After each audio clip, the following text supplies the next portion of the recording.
If the United States Army ever wanted to attach a face to the soldier's creed, you know the one. I will always place the mission first. I will never accept defeat. I will never quit. I will never leave a fallen comrade. That creed. I'm betting they would land on Roy Benavidez for his actions in Vietnam. Now, you are about to hear a war story so crazy. To quote President Ronald Reagan when talking to the press about Benavidez, he said, if the story of his heroism were a movie script, you would not believe it. And folks, he's absolutely correct. But before we get into that, good morning, good afternoon, good evening, wherever you may be. I'm your host, Mr. Biggs, coming to you from the great state of Michigan, utilizing the glow of the Aurora Borealis to amplify my voice through your speakers to all four corners of the world. I'm here to bring you true, scary, mysterious, and sometimes the most outrageous stories ever heard on the World Wide Web. Let's get into it.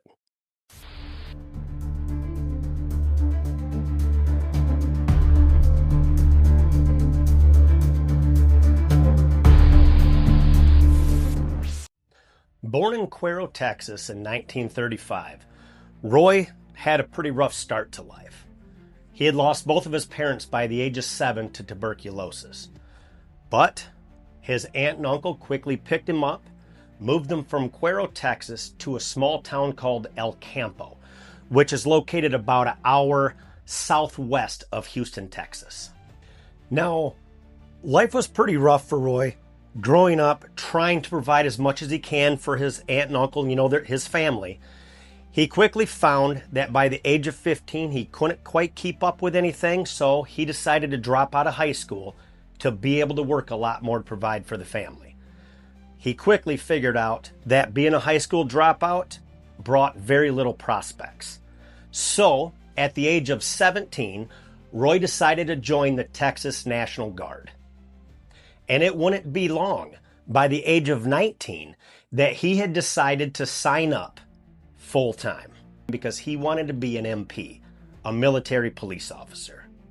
And upon completion of his MP training, he decided to join the 82nd Airborne.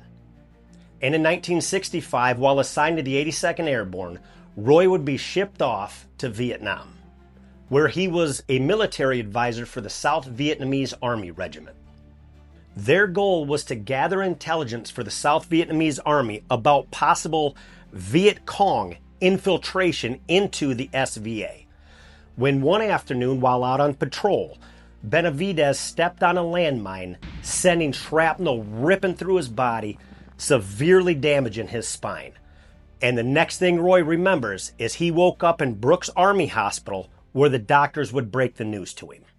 And that news was he was never going to be able to walk again. And hearing the doctor tell him that he was going to draw up his discharge papers to have him removed from the Army was absolutely crushing to Roy. The Army's the only thing he'd ever known. It's how he provided for his family. It was devastating to him. You can only imagine how he felt his entire way of life being taken from him. But Roy, being Roy, refused to listen to him. He went about it with, "I will prove you wrong." So, every night, after the nurses and doctors made their final rounds, and Roy laid there in bed, knowing they were gone, he would pull himself over, roll himself onto his side, throw himself down onto the floor, and use his elbows and chin to drag himself to the nearest wall, where he would flip himself over in excruciating pain to put his back against the wall and just wiggle his toes. And he would do this night after night, always keeping that date with the wall, until eventually he could pull himself up off the wall screaming in pain just to put weight on his feet. Now these days turned into weeks, weeks turned into months, 9 months to be exact. Roy had always kept his date with the wall, and guess who comes walking in the hospital room? The doctor. And he's carrying the discharge papers. And the moment he tries to go over this with Roy, Roy throws his feet off the side of the bed. Watch what I can do. And Roy stands up in pain. He is not going to let the doctor see it. And he stands up right in front of the doctor. And the doctor says, "All right, Roy, I'll tell you what. If you can walk out of this room, I'll rip up these papers." Roy not only walked out of the room, he walked out of the hospital on his own 2 feet in 9 months. Now, after he got back to the 82nd Airborne in Fort Bragg, he began his intense physical therapy. And when I say intense, 18 months of physical therapy, Roy did it in 6 months. And during this rehabilitation, he decided he wanted to do something different. Something just a pinch tougher than what he was doing. Roy wanted to be in the Special Forces. He wanted to be a Green Beret. It wouldn't be long that the man that could barely walk into Fort Bragg was running 10 miles with a 45-pound rucksack on his back and able to do 1,500 push-ups a day. And he requested to be assigned to Detachment B-56 to go back to Vietnam. Now, because of his absolute determination, grit, and never quit attitude, the B-56 gave him his call sign, Tango Mike Mike, or That Mean Mexican. And it wouldn't be long when Roy got sent back to Vietnam in 1968 that Roy would find himself in trouble yet again. Now, while on an intelligence mission, the man that was with Roy stepped on a landmine, getting severely injured, leaving Roy no choice but to call for an extraction. And as this helicopter come in, it can't land because it's being fired upon. They chuck ropes down for the 2 men to harness themselves in, fly out of that zone, and that way they can winch them back up into the chopper. And as Roy harnesses his buddy in, harnesses himself, and that chopper takes off, their lines quickly became tangled. And the man that was in that chopper, knowing he was putting himself at risk, harnessed himself in, lowered himself down, untangled the 2 people, saving their lives, putting his own at risk, for them to be hoisted back into the chopper. That man was Sergeant First Class Leroy Wright, who happened to be best buds with Roy. You can only imagine the look on Roy's face when he realized it was his own buddy coming to get him. And then, on May 2nd, 1968, a 12-man crew led by Sergeant First Class Leroy Wright had stolen a supply truck to bring it back to base to prove that Cambodia was in fact supplying the North Vietnamese army. And while they were en route back to base, they encountered 2 NVAs, which they were quickly able to dispatch with just their knives, but not before one of them got a shot off. And that shot alerted a 12-man army that emerged from the jungle, and the firefight quickly ensued. And when that happened, even though Leroy's one of the best, he's the best of the best, his crew that he has with him are amongst the best, they were able to quickly eliminate that threat. And right when they did, 1,000 more come out of the jungle. They were surrounded. It left Leroy no choice but to call for an emergency extraction. And after that frantic call was placed, they waited, returning fire, holding them off. The first chopper comes in, and it can't land. It's under heavy machine gun fire. It is getting riddled with bullets. Now imagine the look on Leroy's face and his team's face as they had to watch as this chopper turned around. And then a second one come in, did the same thing. A third come in, shot to hell, has to leave. These guys are sitting ducks. And as these choppers are returning to base, the soldiers are watching them come in, riddled with bullet holes. One of them even had a dead gunner hanging out the side of the helicopter. You can imagine what everybody was thinking, and you're still hearing these calls for help come across the radio. And then, at around 9 a.m., Catholic Mass had just gotten over, and a man was walking back to camp when he heard this frantic call come over the radio. And he knew exactly who it was. He knew who it was because that man that exited Catholic Mass was none other than Roy Benavidez. And without a second thought, he grabbed his combat knife, put it in his side, and grabbed the medic bag. And went to a fourth chopper, told the pilot, "We gotta go."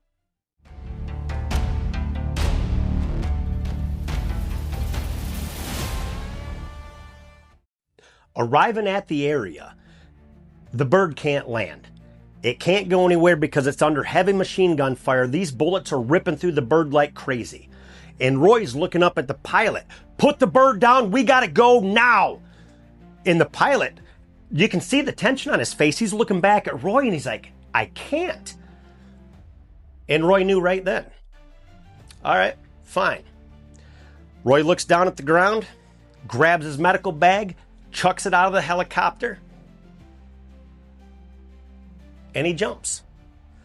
Roy jumped 40 feet to the ground. 40 feet. Now, to give you an idea of how high 40 feet is, if you live in a 2-story house, walk out the door and look up at the peak. That's about 25 feet. If you live in a 2-story house that has a walkout basement, walk out the basement and then look up. You're looking at about 35 feet. Roy jumped 40. Right as Roy slams into the ground, he grabs his medical bag and he takes off running the 75 yards to the pinned down team. And right as he's about halfway there, he feels this sharp pain rip clean through his thigh. He was hit with a round from an AK-47. He kept running. Just before he's ready to enter the jungle, an explosion goes off behind him, sending him tumbling into the ground.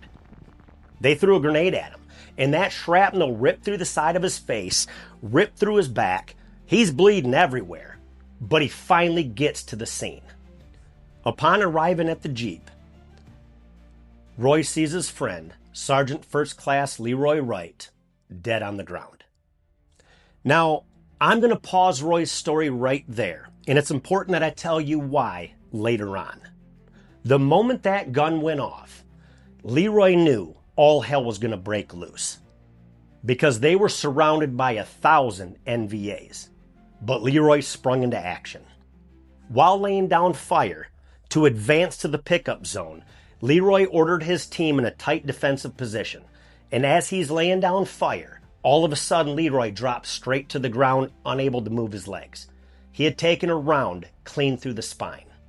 And he would continue to lay down fire without the use of his legs until finally a grenade landed next to his team. Leroy, without a second thought, grabbed that grenade and chucked it back at the enemy, but not before a second one landed almost in the same spot. Leroy did what Leroy knew to do, protect the team. He threw himself on top of the grenade. That didn't even kill him. Believe it or not, he continued to lay down fire until ultimately a round would take his life. But this bought precious minutes for the rescue. Now, as Roy grabs one of the wounded soldiers, gives him some morphine, throws him on his one shoulder, grabs one of the fallen, and starts hightailing it back to the chopper, he feels this sharp pain rip through his back. Another round from an AK-47 went through his back, just exited underneath his heart, narrowly missing it, blowing out a lung in the process. Roy kept going. He gets back to the helicopter, puts the wounded and fallen inside, and he goes back to the Jeep. The next trip, he takes yet another round through another thigh.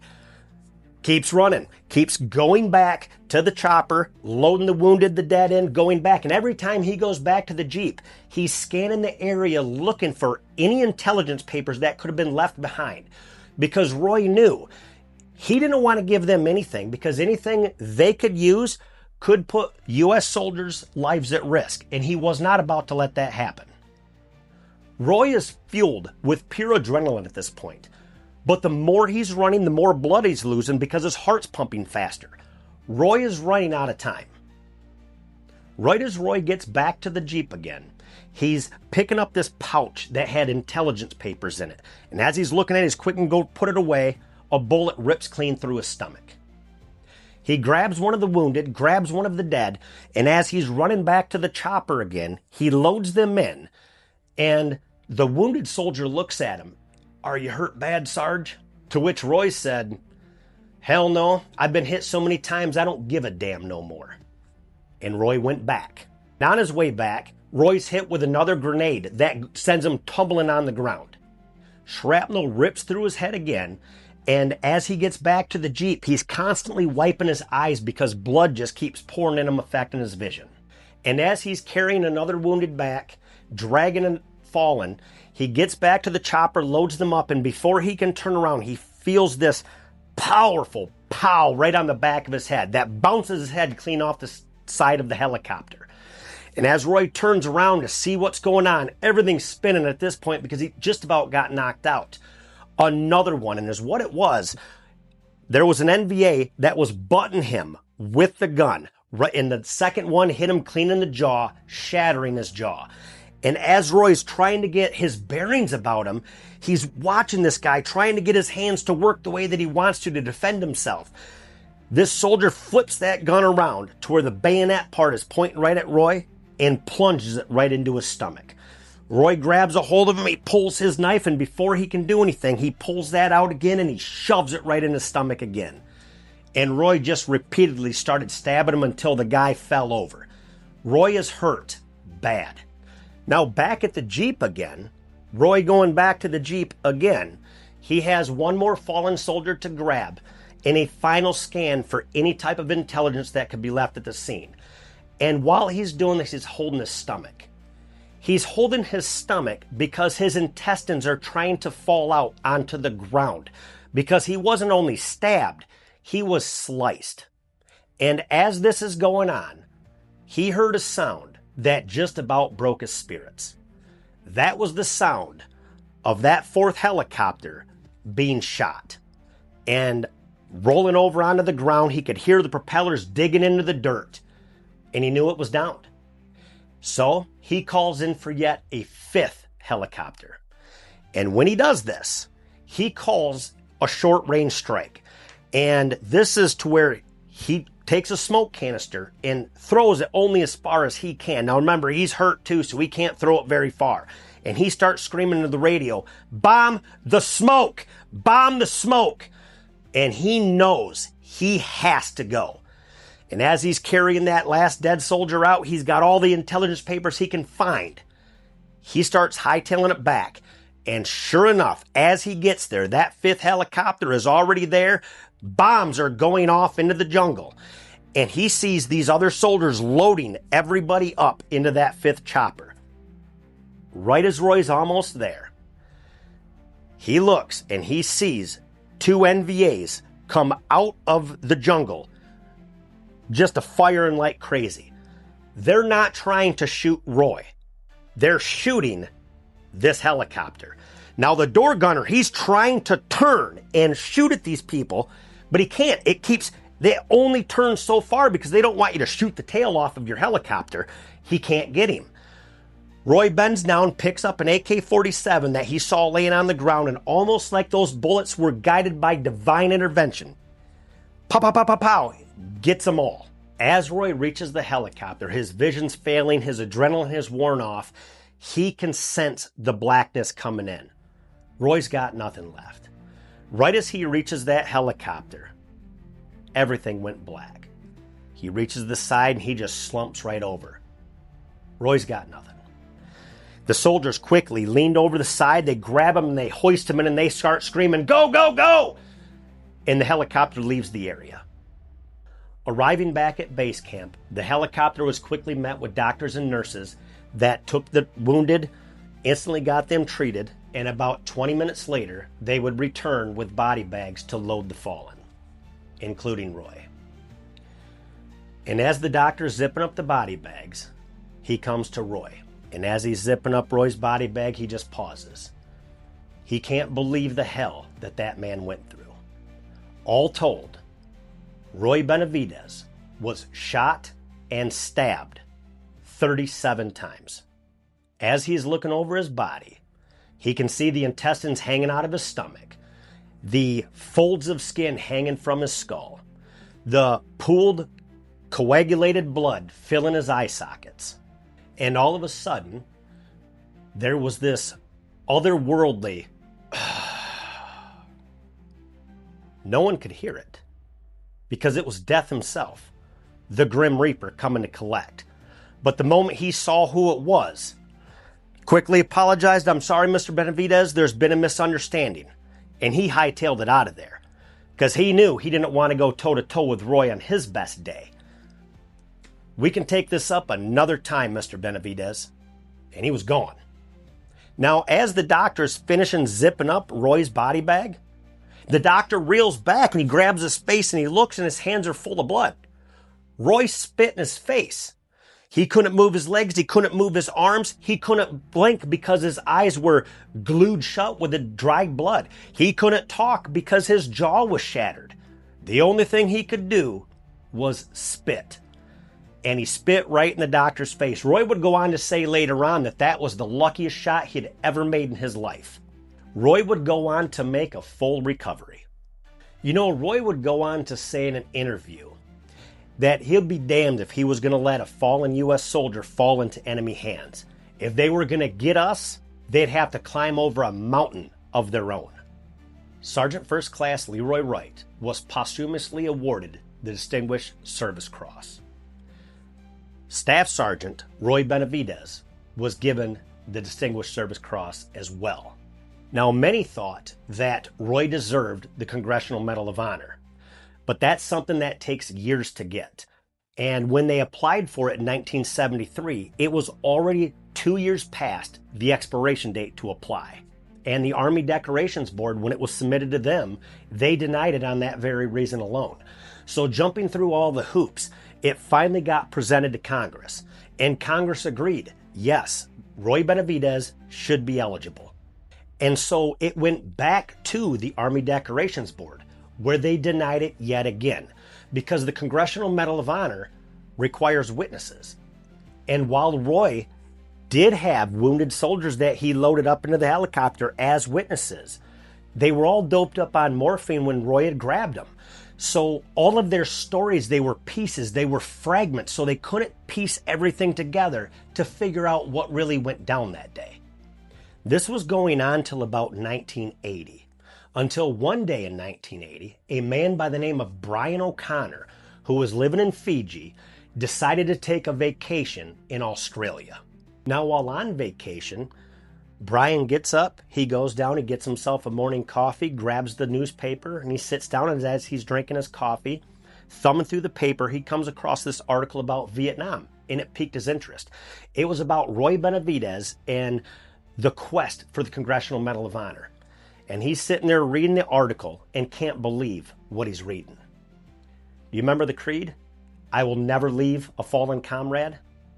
Brian O'Connor was the radio man for Sergeant First Class Leroy Wright. When Roy drug him out of that jungle, Roy never gave him any morphine. He was saving it for the soldiers that were wounded. He thought Brian was dead when he chucked him in the helicopter. He didn't think Brian was paying attention, but he was.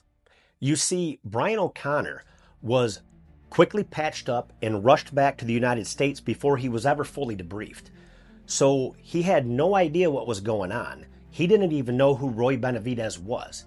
It wasn't until that paper that literally was a local paper from El Campo that got picked up and went global.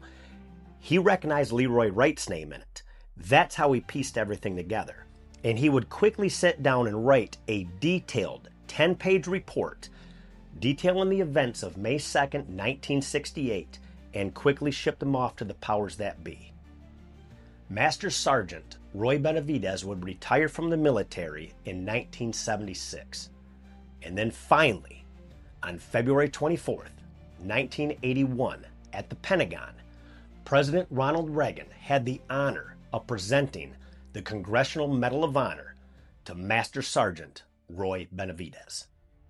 Now, even being a high school dropout, he still went on and got his GED and a college degree and became this huge, in-demand public speaker. And his message was a simple one.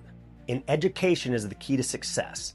Bad habits and bad company will ruin you. Now, sadly, Roy Benavidez would pass away November 29th, 1998, at the age of 63 due to complications from diabetes.